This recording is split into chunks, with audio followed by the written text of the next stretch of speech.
Penjabat Gubernur Papua Barat Dr. Andus Haji Ali Baham Temong Mere MTP mengikuti agenda rapat koordinasi Gubernur bersama Menteri PPN Kepala Bappenas tahun 2024. Kegiatan yang dihadiri seluruh gubernur se-Indonesia tersebut dibuka resmi Menteri PPN Kepala Bappenas Suharso Manoarfa di Jakarta Selasa 2 April 2024. Dalam pemaparan, Suharso Manoarfa menguraikan rencana besar menuju Indonesia Emas 2045.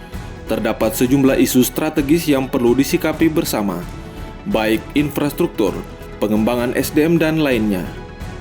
Pertama, dalam target RPJMN, jalan provinsi mestinya sudah mencapai 75% tahun 2024, untuk kabupaten kota 65% dan nasional 100%. Bappenas kemudian menginisiasi pembentukan Inpres Jalan agar mendapat pendahuluan. Poin berikut meliputi penyediaan air bersih secara merata hingga ke rumah tangga dan daerah penghasil gas di Indonesia wajib memanfaatkan dan disebut gas kota. Tidak hanya itu, pada bidang kesehatan menjadi atensi menyelesaikan masalah TBC, kusta, dan stunting. Untuk pendidikan, pembenahan untuk meningkatkan mutu guru secara nasional dan wajib belajar 13 tahun. Terakhir meliputi industrialisasi karena turut menyumbang kunjungan domestik di daerah. Sambat 1 Menteri PPN Kepala Bappenas.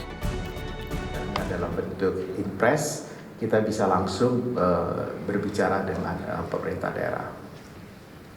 Yang kedua, yang baru saja kami terbitkan adalah Inpres untuk pengadaan air bersih.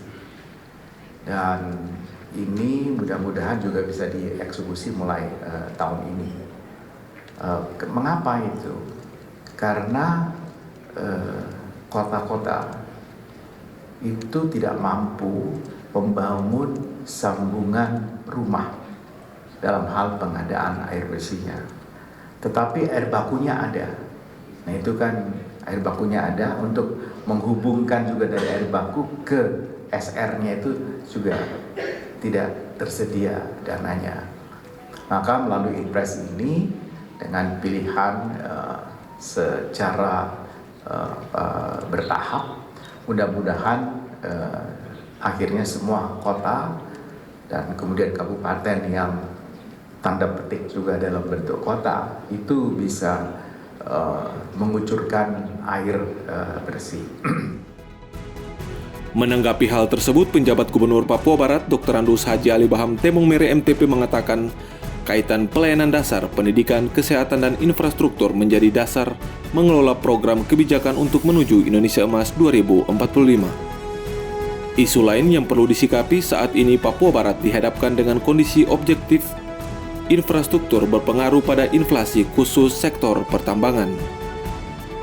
Ia juga mengapresiasi langkah pemerintah pusat yang mengusulkan sejumlah isu strategis bakal dikelola melalui instruksi Presiden atau Inpres, sehingga sinergi antar kementerian lembaga tingkat pusat dari sisi penganggaran sudah terintegrasi dan mengandung kepastian.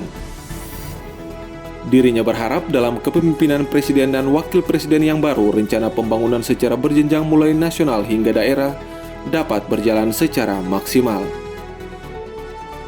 Lantas angka putus sekolahnya terus meningkat. Ke depan pelayanan dasar atau wajib pendidikan itu diharapkan seperti arahan Bapak Menteri, bukan hanya 9 tahun tetapi akan menjadi 13 tahun. 13 tahun itu 1 tahun adalah usia prasekolah, kemudian 12 tahun adalah mulai dari SD sampai dengan SLTA. Ini tentunya ke depan kita berharap penanganan yang lebih optimal, tetapi tentunya didukung dengan kewenangan.